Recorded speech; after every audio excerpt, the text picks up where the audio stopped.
Good morning dear students. सभी जानते हैं कि आज पूरा विश्व एक महामारी जिसका नाम है कोरोना वायरस के कारण बहुत परेशान है। हमारा देश भारत भी इस कोरोना वायरस के जंग से लड़ रहा है। हम भी बहुत पीड़ित हैं, घरों में कैद हैं। वैसी स्थिति में सारे के सारे काम ठप सा पड़ गया, जैसे लगता है जिंदगी ठहर सी गई। अध्यापन कार्य के तो बात ही मत पूछो, पूरा का पूरा ठप पड़ गया। वैसी स्थिति में विद्यालय प्रशासन ने वीडियो के माध्यम से आप सभी को पढ़ाने का प्रयास किया है।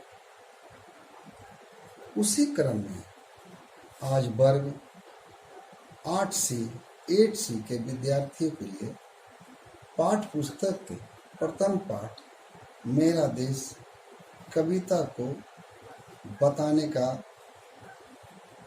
प्रयास कर रहे हैं। तो आइए सर्वप्रथम हम कवि परिचय के बारे में जानें। कवि इस कविता के कवि श्री भगवती चरण वर्मा जी, जिनका जन्म 30 अगस्त 1903 को उत्तर प्रदेश के उन्नाव जिले के शशिपुर गांव में हुआ था और इनकी मृत्यु 5 अक्टूबर 1981 में हुआ था। इनकी शिक्षा दीक्षा BA एवं LLB तक इलाहाबाद से हुआ। इन्होंने अपने जीवन काल में विचार और नवजीवन पत्रिका का संपादन का कार्य भी किया। कई सारे उपन्यास लिखे, कई सारी कहानियां लिखी, कई सारे कविताएं भी लिखी।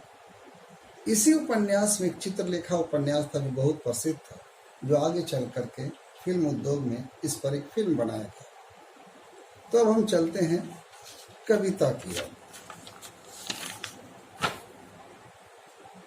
कविता है मातृभू सत सत प्रणाम, ए अमरों की जननी तुमको सत सत बार प्रणाम। मातृभू सत सत बार प्रणाम, तेरे उर में सायती गांधी बुद्ध और राम। मातृभू सत सत बार प्रणाम। भू का अर्थ होता है भूमि, सत सत माने सैकड़ों, बार अमर जो कभी मरे नहीं, जननी माता। उर हृदय साहित सुलाया हुआ या गिरा हुआ। ये था कुछ कठिन शब्दों का अर्थ। अब आते हैं इसके पूरे अर्थ। इन उपरोक्त पंक्तियों के माध्यम से कवि कहना चाह रहे हैं कि हे मातृभूमि, तुमको सत सत प्रणाम करते हैं और प्रणाम करते हुए कह रहे हैं कि तुम धन्य हो, क्योंकि तुमने अमरों बलिदानों पुत्रों का जन्म दिया। उदाहरण, किसने बलिदान दिया देश के लिए? भगत सिंह, सुभाष चंद्र बोस, चंद्रशेखर आजाद, न जाने कितने हैं। इसलिए कवि फिर कहते हैं तुम इसलिए भी वंदना के योग्य है, पूजने योग्य है, क्योंकि तुम्हारे हृदय में गांधी, बुद्ध और राम जैसे महापुरुष निंद्रा की आगोश में हैं, सोए हुए हैं, जिन्होंने इस भारतवर्ष को विश्व प्रसिद्ध तथा पुण्य भूमि बनाया है। इसलिए हम तुम्हें बार बार कोटि कोटि वंदना करते हैं। यह था पहला अनुच्छेद का अर्थ। अब दूसरे चलते हैं। हिमगिरी सा उन्नत तब मस्तक, तेरा चरण चुमता सागर। श्वासों में है वेद ऋचाएं, वाणी में है गीता का स्वर। ए संस्कृति की आदि तपस्विनी तेजस्विनी अभिराम, मातृभू सत सत बार प्रणाम। यहाँ पर उन्नत, ऊंचा जो कठिन शब्द है, वेद धार्मिक ग्रंथ, गीता ज्ञान संबंधी देने वाले पुस्तक, संस्कृति आवागमन बार बार जन्म लेने वाला, तपस्विनी तपस्या करने वाला, तेजस्विनी तेज तर्रार, अभिराम सुंदर। कभी इस पंक्तियों के माध्यम से कहना चाहते हैं, माता तुम हिमालय पहाड़ के समान ऊंचा है तुम्हारा मस्तक, तुम्हारी माथा। कहने का अर्थ है उत्तर दिशा में जो कश्मीर है, जहां हिमालय पहाड़ की चोटियां लगभग आती है, उससे भी तुम ऊंची हो। तो दूसरी ओर दक्षिण दिशा की ओर तुम्हारे चरण को पखारने वाला हिंद महासागर है, जो कि चूम रहा है तेरे चरणों को।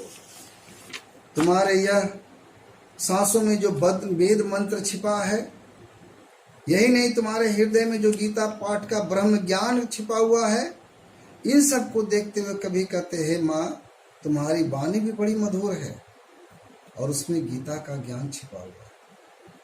हे बार बार जन्म लेने वाली माता, तपस्या करने वाली जननी, तेज तर्रार बोलने वाली, सुंदर जैसा दिखने वाली माता, तुझे इस कवि के द्वारा एक बार नहीं सैकड़ों बार प्रणाम करता हूं। ये था दूसरा अनुच्छेद। तीसरा, हरे भरे हैं खेत सुहाने, फल फूलों से युक्त वन उपवन, तेरे अंदर भरा हुआ है खनिजों का कितना व्यापक धन। मुक्त हस्तु बांट रही सुख संपत्ति, धन धाम, मातृभूमि सत सत बार प्रणाम। युतमन्य सहित व्यापक चारों ओर फैला हुआ धाम, मकान, खनिज, जमीन के अंदर छिपा हुआ कोयला, मैंगनीज इत्यादि। ये था कठिन शब्दों का अर्थ। अब चलते हैं इसके अर्थ। यहाँ पर कवि मातृभूमि का गुणगान कर रहे हैं। कह रहे हैं, क्या कह रहे हैं कि तेरे हे माँ, तेरे खेत हरे भरे हैं, चारों तरफ हरियाली है, तेरे वन उपवन बाग बगीचे फलों फूलों से भरे हुए हैं, जो दिखाते हैं कि संपन्नता की कितनी प्रतीक हो, अमीरी की कितनी प्रतीक हो। अर्थात तुमने अपनी कृपा से हमें सदा ही अन्न देने का अन्न दिया है। साथ ही साथ वो भी कहते हैं तेरे अंदर जो खनिज संपदा, जिसे कहते हैं मैंगनीज, अबरक, कोयला, सोना, चांदी, हीरा, जो भी है आपके अंदर छिपा हुआ है। यदि हम इसका सही से प्रयोग करें तो पूरे संसार में हम किसी से कम नहीं रहेंगे, क्योंकि बिना भेदभाव के संपत्ति आप समान रूप से सबको बांट रही है। तुम्हारी नजर में सारे भारतवासी एक समान है, इसलिए सभी को धन संपत्ति पर अधिकार है। तुम्हारे इसी गुण के कारण हम तुम्हें कोटि कोटि प्रणाम करते हैं, वंदना करते हैं, स्तुति कर रहे हैं। ये हो गया।